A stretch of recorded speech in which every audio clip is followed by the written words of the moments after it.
When it comes to smartwatches, are you more interested in the sort of fashion-centric designs? Well, as you can see here, I'm actually wearing two watches because Huawei has something for everyone, and I'm gonna walk you through it.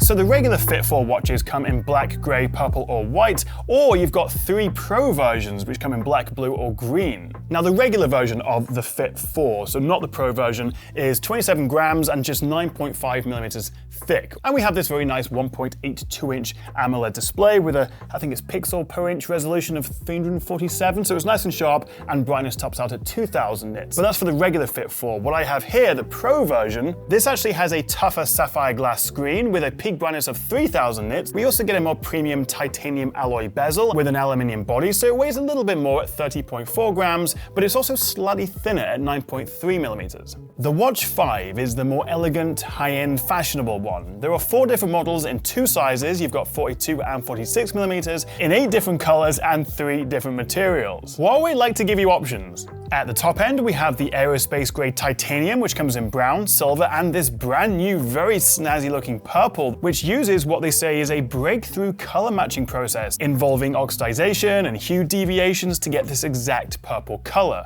But also in 46mm, we have their slightly cheaper stainless steel cases, which come in black, and then we jump down to the smaller 42mm, again with stainless steel in black, white, and green, but they also do a stainless steel case in beige and sand gold, which is the one I have here.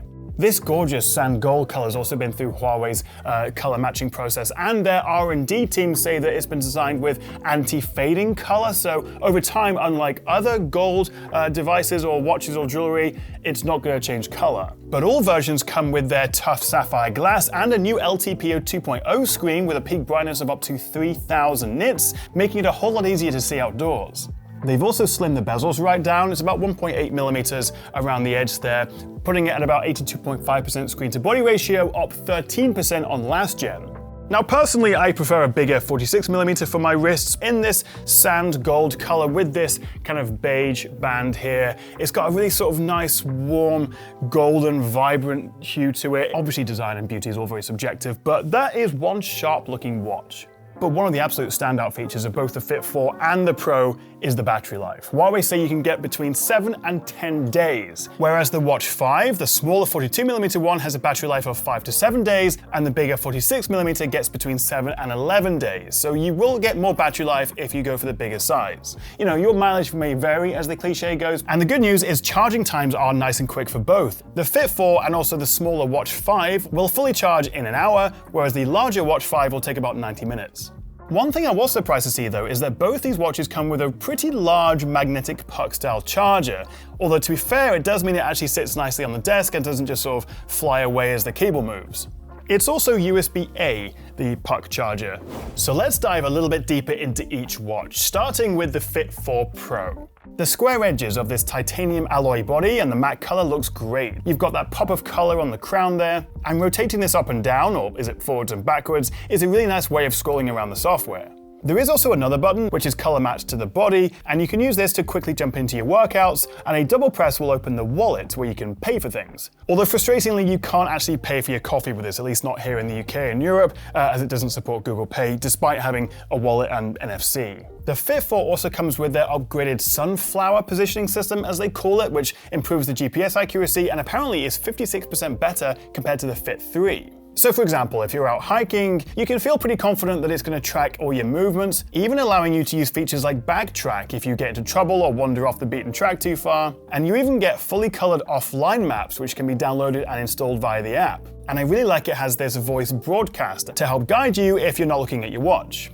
Starting return navigation. By the way, the Huawei Health app, which is what you use to pair with this and, tweak all the settings and look at extra data, it is supported on both iPhone and Android phones. But wait, there's more, because the Fit 4 also has a air pressure sensor, so you can get really accurate altitude and air pressure readings from this, and actually it will track you in real time as you, say, go up and down a hill. It's pretty nifty.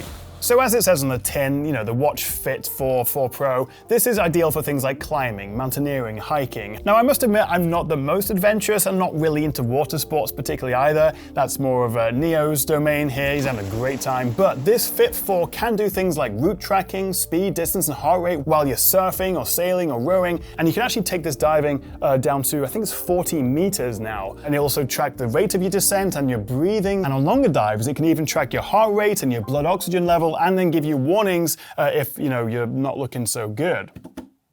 Although I can imagine one of the most useful aspects of this for diving is that it will give you little haptic feedback, little vibrations as you descend to certain levels or as you're coming back up as well, because obviously you don't want to do either too fast. You can also go into the app, you can go into each workout and see a breakdown of everything like your heart rate, speed, elevation, but what I think is really cool is that we can see everything on this kind of interactive map, which really helps with visualizing the workout and also helping you to improve certain parts. The Fit 4 Pro also has Huawei's next generation TrueSense system, with 6 major improvements, all helping to boost the overall effectiveness of the health and fitness tracking. Like, check this out, within 30 seconds you have a clear indication of your heart rate, your blood oxygen, ECG and arrhythmia risk, and if you wear the Fit 4 at night you've got a detailed sleep analysis where it tracks any breathing interruptions to help identify potential sleep apnea, and the Fit 4 Pro has an added HRV mode, that's heart rate variability, which looks at the changes in your heart rate and can spot any risk of disease. It's very clever stuff. I have to admit, I really do like the Fit 4 series. Lots of features, everything works well, looks good, but what about the Watch 5?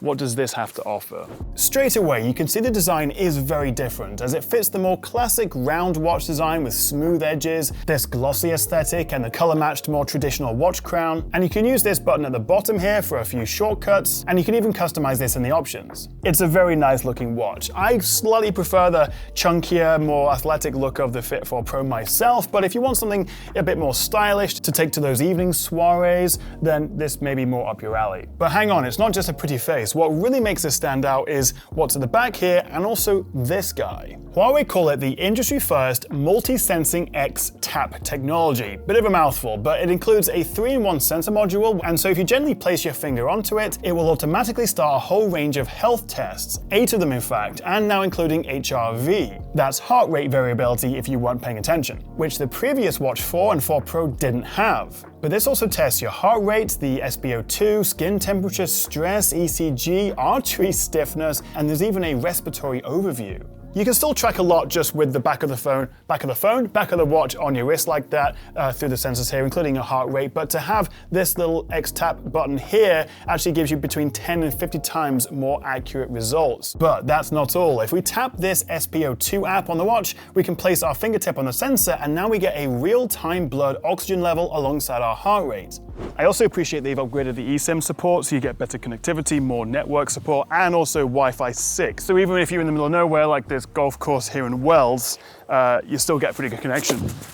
We'll fix that in post to make it go really far, right, James? So the watch can have the same number as your phone, so if you get messages or calls through on your phone, it will come through to your watch, but it could also be useful to have a separate number for calls or data for your music and navigation in the watch itself.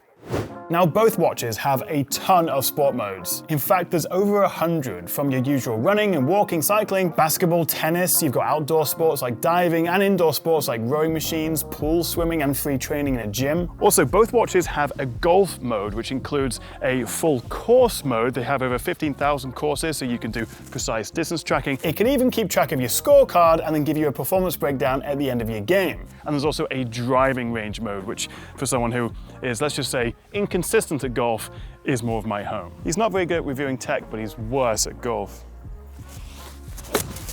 And so you can see it breaks down the backswing, the downswing, the speed, gives you the tempo there.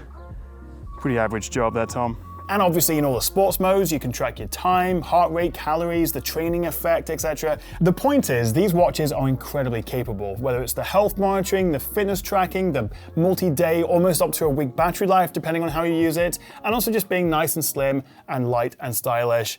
I've actually had a lot of fun playing with these for the last couple of weeks. I feel like I'm about to start throwing punches there. My only pieces of feedback, I suppose, would be It would be nice if the screens were a little bit less reflective. They are bright, but in the right conditions, it can be a bit reflective. Also, the battery life claims from Huawei, I'm sure you can achieve those in lab conditions, but in practice, if you're using the features, if you've got the screen on at all times, you're not gonna get quite that level, but still very, very good battery life. But honestly, my main takeaway is that you have so many features, they look good, and also they're significantly cheaper than Apple's rivals. So definitely worth checking out. And if you do fancy buying one of these, I'll leave links in the description below. Thank you so much for watching, guys, and I'll see you next time right here on the Tech Chat.